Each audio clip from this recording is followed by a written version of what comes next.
Contrairement aux apparences, vous ne connaissez pas ce véhicule. Je sais que il y a des points communs avec le ML320 que vous connaissez déjà depuis un moment si vous suivez la chaîne depuis quelques années. Étant donné qu'on a récupéré un Chevrolet Tahoe très kilométré dernièrement, pour avoir un bon référentiel et comparer à armes égales, il fallait se trouver un ML motorisé à peu près de la même manière. Donc c'est un ML 500 cette fois, 500 pour 5 litres. C'est tout de suite plus fair play face au Tahoe et ses 5 litres 3. Mais là, j'ai fait une moins bonne affaire, pour être franc. Parce qu'il y a beau y avoir un moteur sous le capot, on peut plus lui demander quoi que ce soit aujourd'hui. Il s'est passé des choses. Donc on va attaquer le truc. On est à La Rochelle. Vous connaissez peut-être l'endroit. Là-bas, il y avait la 750 il y a 2 ans. Donc voilà, on va rentrer ça et puis rapidement s'y mettre parce que le temps presse. Alors j'ai pas forcément envie de m'attarder sur comment je me suis retrouvé avec ce projet, mais pour faire très court, on a donc un ML500 moteur explosé pour 1000 €. Il est un peu plus récent que le 320, on passe donc en phase 2, ce qui se résume à quelques subtilités esthétiques et pas grand chose de plus. Mercedes s'est pas foulé. L'état esthétique est correct pour le kilométrage qui était annoncé à 300 000 environ. On verra si le reste suit. Ah oui, et comme je suis pas venu seul, on n'a pas forcément beaucoup de temps devant nous. 2 jours dans l'idéal, 3 si c'est vraiment la merde. Ça c'est un peu la douille. C'était pas censé être aussi kilométré, mais bon. J'avais bien parlé de kilométrage annoncé. Bon bah faut rajouter 70 000, au point où on en est. Comme dans le cas de la BMW série 7, on a la chance de pouvoir compter sur Gérald qui a non seulement assuré le transport et la transaction, mais va aussi filer un bon coup de main.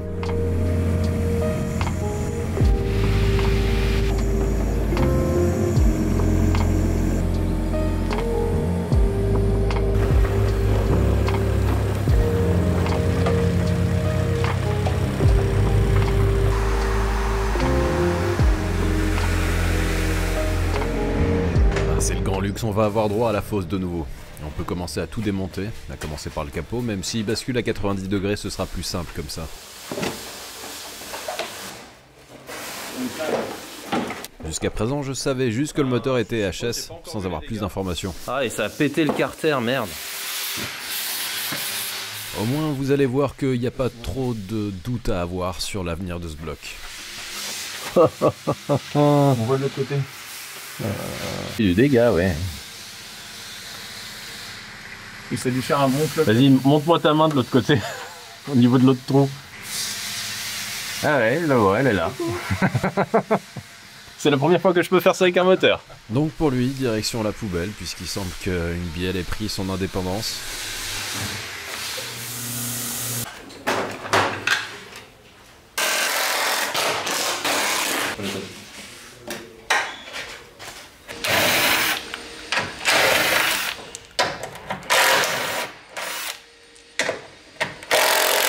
Ouais, sur le côté, je pense.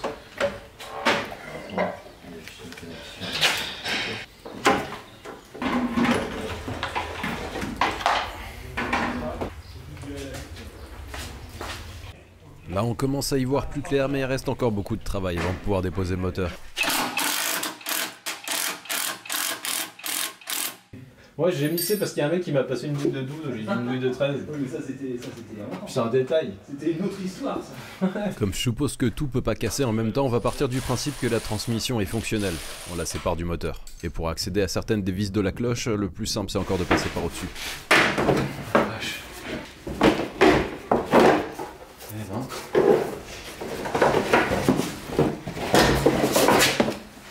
Pour les vis d'échappement et les supports moteurs, pareil, il faut ruser. Ensuite, j'ai laissé s'exprimer les habitudes et le talent de Gérald pour la manipulation des engins hydrauliques. Il faut admettre que ça change de la chèvre. Je vais mettre le frein à main sur la voiture. La difficulté de cette méthode, c'est sans doute de jauger de la force déployée. Le but, c'est de retirer le moteur, pas de l'arracher de la voiture, même si ça ferait des images intéressantes pour la vidéo.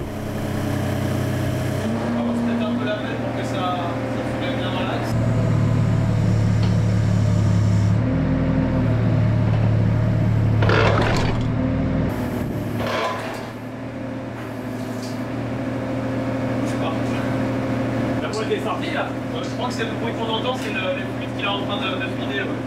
Dans l'idéal, j'aurais voulu que le moteur se désolidarise gentiment de la transmission avant de le lever. Les choses se sont un peu précipitées. Seul dégât collatéral, la fosse va être lubrifiée à l'huile moteur pendant quelques temps. Ah merde, redescends un peu. On oublie toujours de débrancher un truc dans ces cas-là. Là, c'est la jauge de la boîte.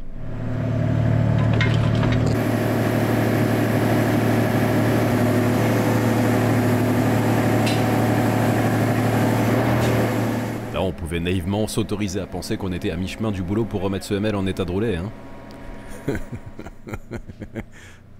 Voilà qui laisse un grand vide. Maintenant qu'on entend presque l'écho de nos espoirs, si désespéré, on va aller chercher le moteur que j'ai acheté via une annonce. Il est pas bien loin.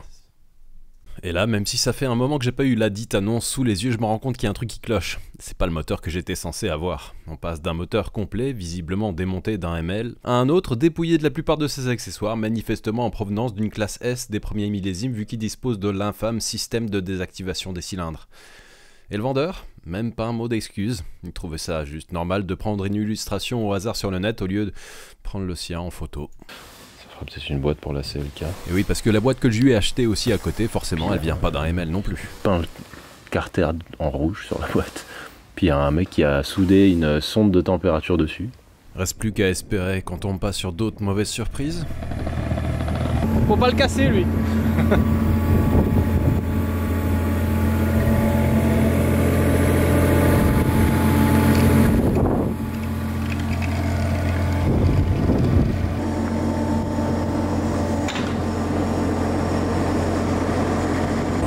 Ne pose pas tout de suite, on va voir s'il n'y a pas de dégâts.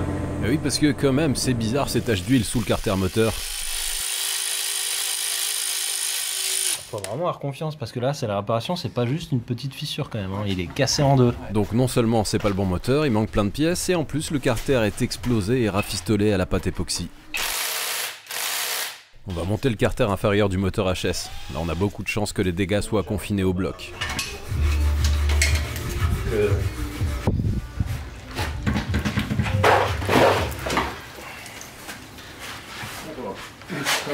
Hein?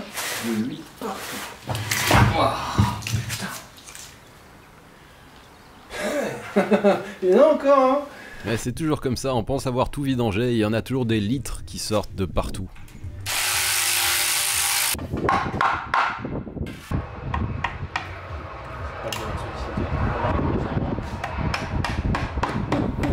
Bien vu. Oh, un petit morceau de quelque chose. Évidemment on le remonte pas à l'arrache en risquant de laisser des morceaux d'aluminium dedans. Voyons, c'est rigolo.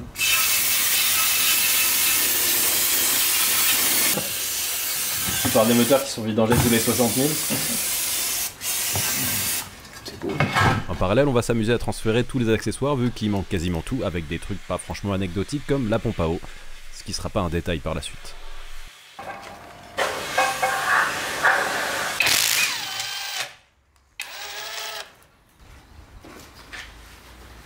Ah, tu changes l'alternateur?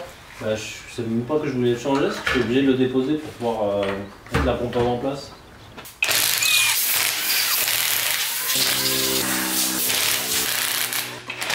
Avant, là.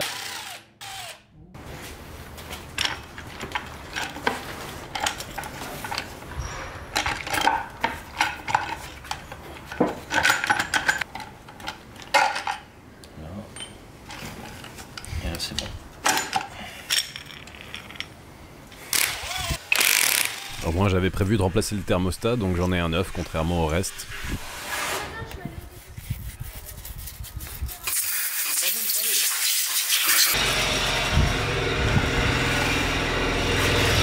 Putain, le trajet retour, je peux penser à plein de choses quoi qui pourraient merder.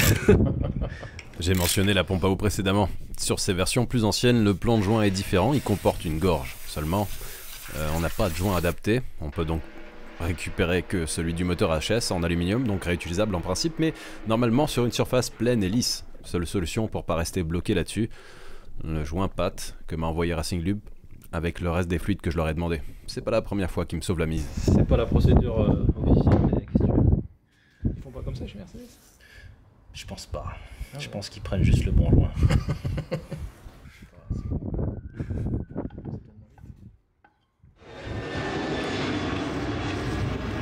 Reste plus qu'à prier que ça me joue pas des tours.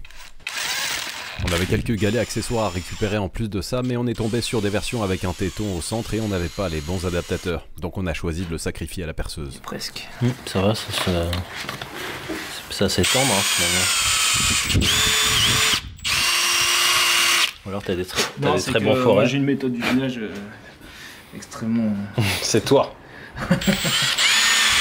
Parce que moi, quand j'utilise mes mèches, ça se passe pas comme ça. Maintenant, on va s'intéresser à l'admission et comparer pour être sûr que tout est compatible, tout en récupérant les capteurs de cliquetis qui sont en dessous.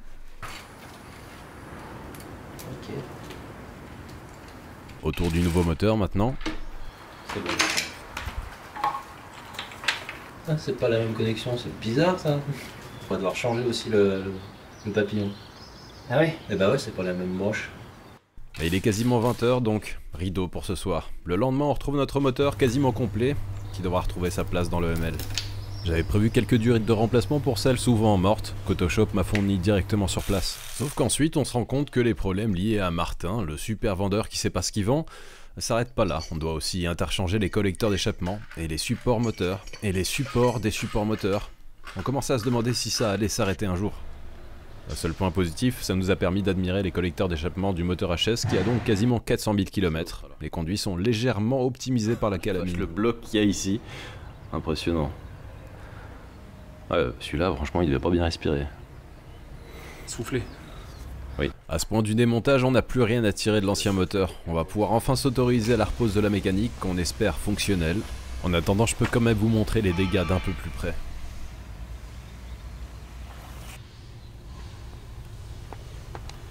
Et vu la couche de cambouis, il risquait pas de rouiller celui-là.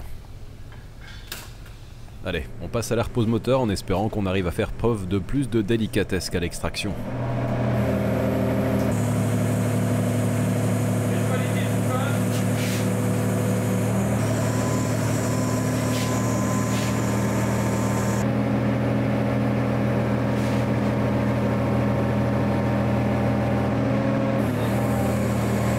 Je vais pas vous cacher qu'on en a un peu chié pour l'insérer dans les supports et pour enquiller la boîte en même temps. Ouais, c'est bon, on est tout en partie. Ouais. On est dans les coups. On peut poser? Ouais. C'est bon. Là, il est posé, là. Ouais. J'en profite à la vue du bidon pour vous rappeler que vous avez les codes promo des partenaires en description de la vidéo, comme toujours. Bref, grosse avance rapide, on pense avoir tout revissé et rebranché, c'est le moment de vérité. Je suis stable. Tu ne trembles pas. Tu ne trembles pas. Contact.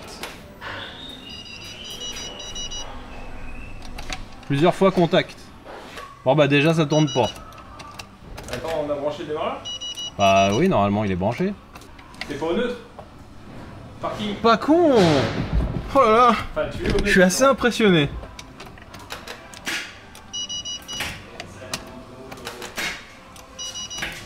Eh bah le démarreur là il veut pas. Il y a un truc qui doit pas être serré, non? Ouais. Ça fait pas des étincelles quelque part?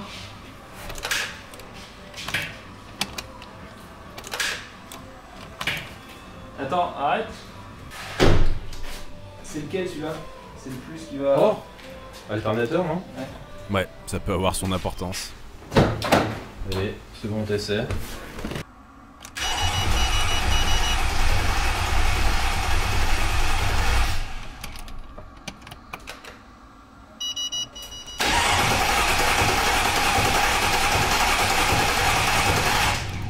Je regarde cette essence. Ouais, tu peux. Le bruit, bon. Bah, il fait un bruit sans échappement. Non, bah, il y a non, pas beaucoup c'est de- pas très régulier quoi. Ouais, bah après faut qu'il tourne. En pulvérisant du nettoyant frein, on verra tout de suite si c'est un souci d'arrivée de carburant.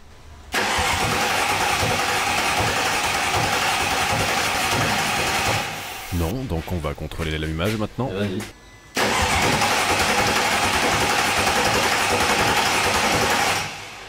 Après, j'ai passé un moment à tripoter toutes les fiches que j'ai pu trouver, y compris les éléments de la boîte à fusibles.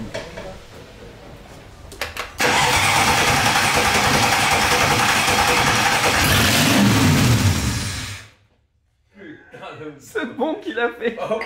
Ah ouais, Ah, des fois, je suis à la limite de crise cardiaque. ah ouais, moi aussi. Je suis occupé dans mon truc là, il se passe derrière moi. Bah il se manque derrière les portes aussi. Donc ok, maintenant on a de l'allumage, mais on n'a toujours pas d'essence. Non, par contre, il n'y a pas d'essence, hein, y a rien. Essence. C'est magnifique, c'est incroyable sur cette bagnole, il n'y a rien qui va. Maintenant, pas de pompe à essence, on a de l'allumage mais pas d'essence. Donc on va regarder si la pompe est morte ou pas.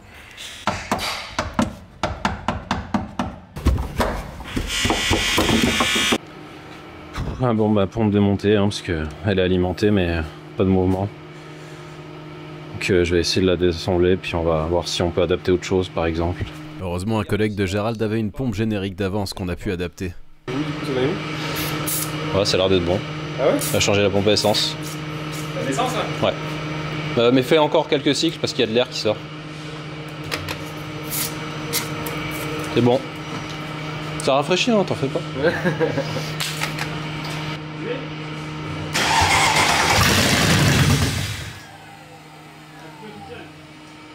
Elle a coupé toute seule? Décidément, on a bien l'impression qu'elle a pas du tout envie de revenir à la vie. Bon, de toute façon, il y a de l'huile de boîte qui coule et tout, donc c'est pas plus mal qu'elle ait coupé quoi.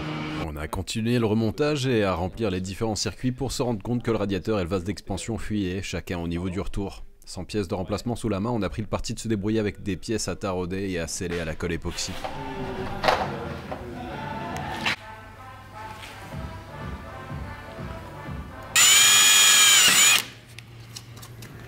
Bon, attends.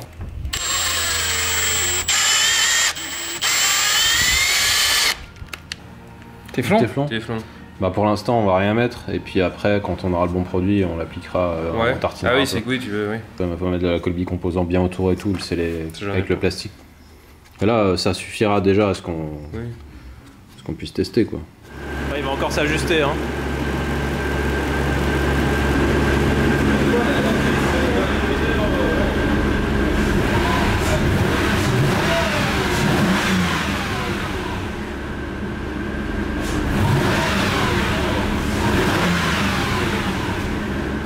Ça s'entend pas dans ces extraits mais il tournait manifestement sur 6 ou 7 cylindres au lieu des 8. J'ai pu incriminer certains injecteurs en déposant la rampe et en simulant le démarrage.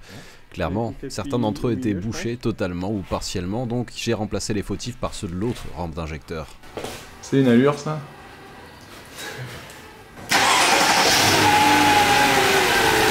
Attention. Le retour il est pas poussé. C'est de la flotte. Ah, c'est de la flotte. Là il tournait rond hein. Tu crois? C'est vrai? Ça a l'air mieux.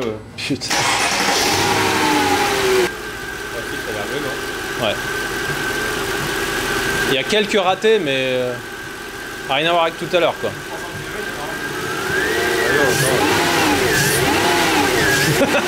On est en train de remplir la fosse, là. Sur l'image, on dirait que l'emplacement du résonateur est complètement ouvert, mais je vous rassure, on avait bouché ça temporairement. Il est bien. Mais on n'en avait pas fini avec les déconvenus. Bon, malheureusement, il va falloir relever le moteur, à défaut de le déposer, on espère. Parce que le carter d'huile, bon, on voit pas, mais il fuit. On a dû foirer quelque chose au moment de reposer le joint, enfin de poser le joint, parce que c'est que du joint pâte ici. Donc on va le lever et essayer de déposer le carter pour refaire quelque chose de propre. Heureusement, il s'avère que c'est effectivement possible de déposer le carter d'huile moteur en levant le moteur suffisamment. Pas vraiment drôle à faire, mais on a réussi à corriger ce problème.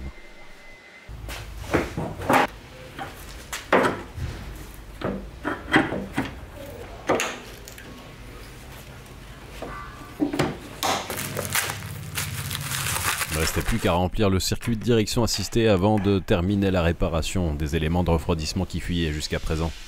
Ouais. C'est vrai, j'en ai repris. Peut-être des milliers de gens qui vont voir tes mains, Gérald.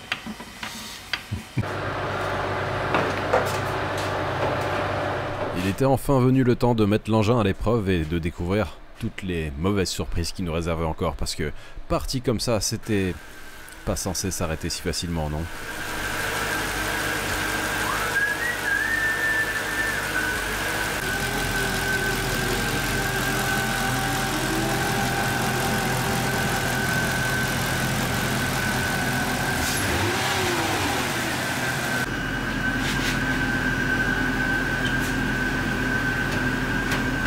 On verra bien s'il est manquant à l'arrivée, c'est que ça tenait pas.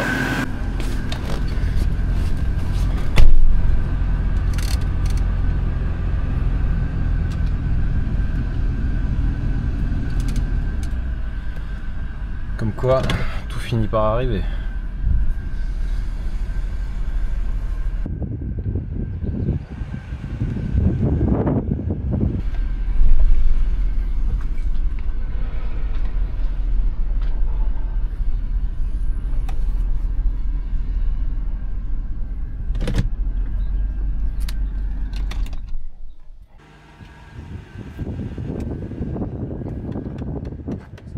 Il a quand même mérité un petit lavage avant de vraiment tester ce qu'il donne sur la route.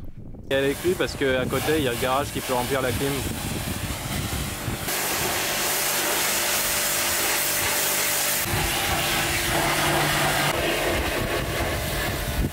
Rendons un dernier hommage au vaillant guerrier tombé au combat, à la pelle qui se prend pour une chèvre et à la fosse qui ne rouillera plus jamais. Comment ce M113 s'est retrouvé avec une bielle libre et 3 trous dans le bloc, ça reste un mystère pour moi tant ce moteur est habituellement indestructible. Je suppose que ça a un rapport avec une incompréhension sur le concept de vidange. Après tout, on pourrait imaginer qu'en parlant de vidange, on remette pas d'huile après.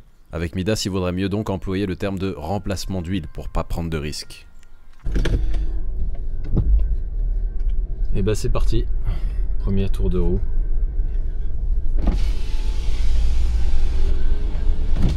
On va essayer d'aller remplir la clim, en espérant qu'elle fuit pas trop.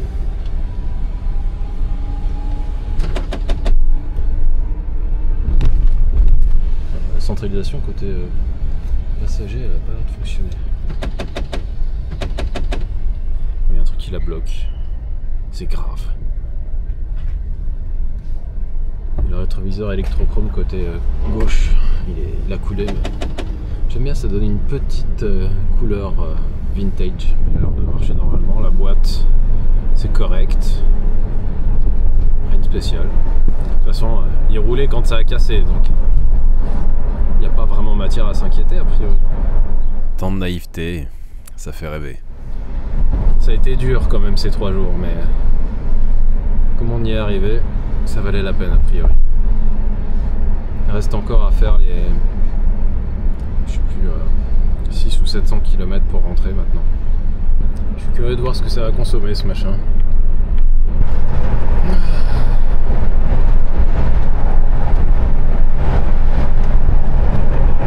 Je viens de faire remplir la clim parce que pour demain c'est presque indispensable à cause du chat. Il y a juste un truc pénible, c'est que la ventilation à l'arrière, elle est censée être réglable, mais en fait elle tourne tout le temps à fond et c'est un peu bruyant. Il va falloir que je regarde si je peux régler ça. À part ça, bon bah voilà, ça vient de s'arrêter tout seul, je cherche pas à comprendre. Je viens de faire le plein, on va voir combien de temps il nous dure. Ouais, la consommation par contre elle est pas fiable, je sais pas. On a dû toucher un truc au niveau de l'admission et perturber la lecture. Enfin bon. Bon, clairement il y a un souci avec cette boîte de vitesse en fait. La température, elle fait des trucs à la con.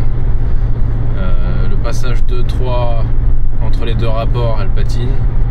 Et en roulant, le régime varie et on sent bien que le couple aussi, la boîte elle patine régulièrement. J'ai essayé aussi pour voir de mettre gaz en grand, le moteur pas de problème, mais la boîte pareil, fait n'importe quoi, elle donne des gros à-coups. Il va falloir l'aménager et espérer qu'on arrive jusqu'à bon port avec celle-ci. Ouais, je pense que c'était déjà une boîte en fin de vie et dans ces conditions, quelquefois, mettre de l'huile neuve dedans, ça accélère la défaillance, quoi. Voilà. Gardons espoir. J'ai remarqué que c'est surtout de la seconde à la troisième. Les autres rapports, c'est un peu moins pire, mais elles sont pas bonnes non plus.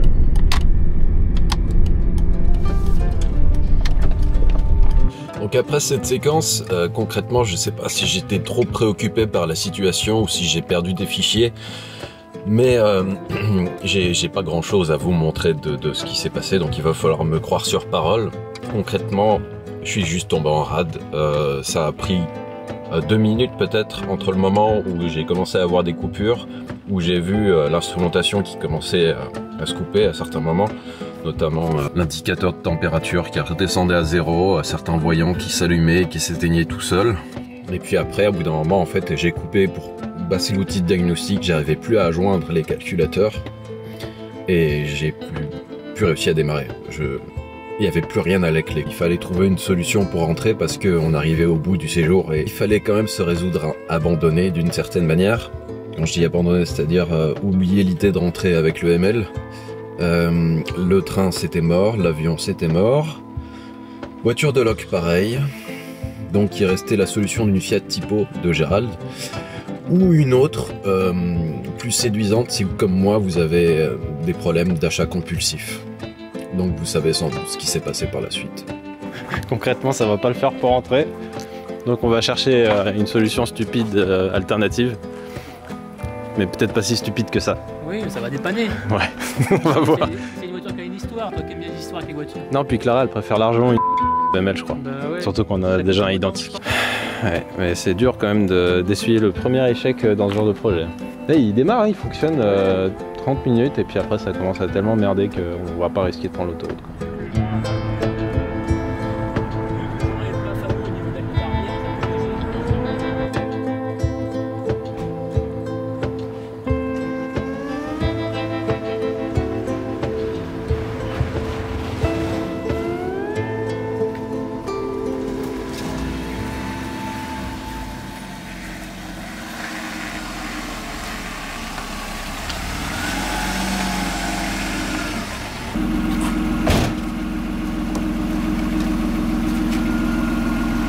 Il attend des spinnings. Un spinning là et un spinning là. Ça va. C'est le seul qui reste. Elle s'en sort bien.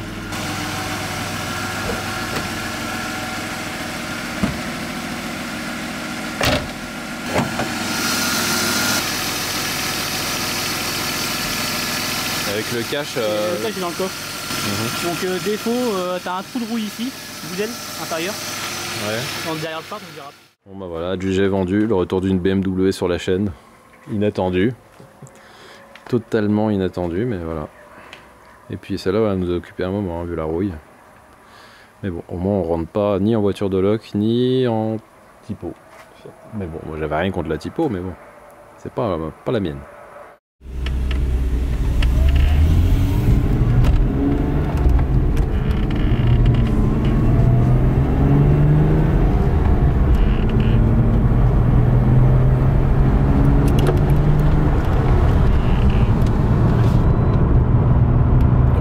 Rapatriement de la E36 vers 1h du matin et 4 heures de sommeil plus tard, il faut penser à reprendre la route pour éviter de cuire dans la voiture sur les presque 8 heures de trajet qui nous attendent. Difficulté supplémentaire, il faut faire un crochet pour déposer le ML au dépôt de Gérald en espérant qu'elle tourne 15 minutes sans tomber en panne après 10 heures sans démarrage.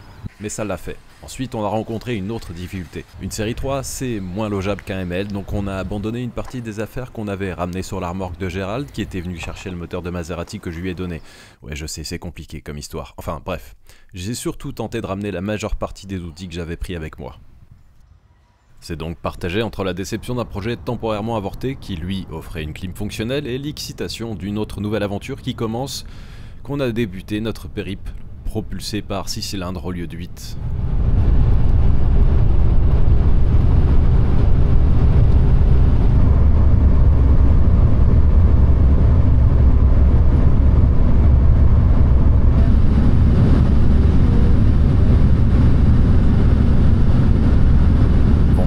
À fond, on n'entendait presque pas le moteur qui gueulait à plus de 4000 tours. On avait chaud, on était engoncé par le bordel qu'on avait réussi à caser là-dedans, mais la nouvelle venue n'a pas faibli une seconde et nous a en plus gratifié d'une consommation d'environ 8 litres au 100. Là au moins, elle a surpassé le ML s'il avait pu réaliser le même trajet.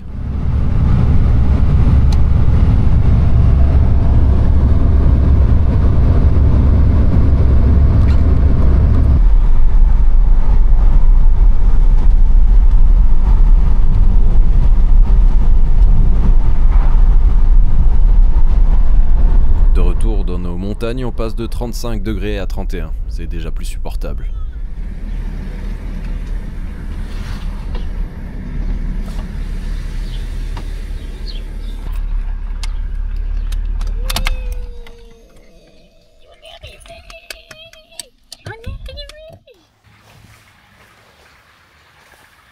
Je m'excuse d'avance auprès des personnes qui n'aiment pas les BMW, et il y en a un certain nombre. Mais là, c'est reparti pour un tour. Ça faisait longtemps, il faut dire. C'est à partir de ce moment où les deux aventures prennent des directions différentes. Il y aura le projet E36 dans quelques temps et on va pas baisser les bras aussi vite. On va retourner voir le ML500 et enfin réussir à la patrier. En tout cas, on va essayer. Donc je vous dis à la prochaine, probablement avec celle-ci, mais c'est pas certain. Donc, ciao!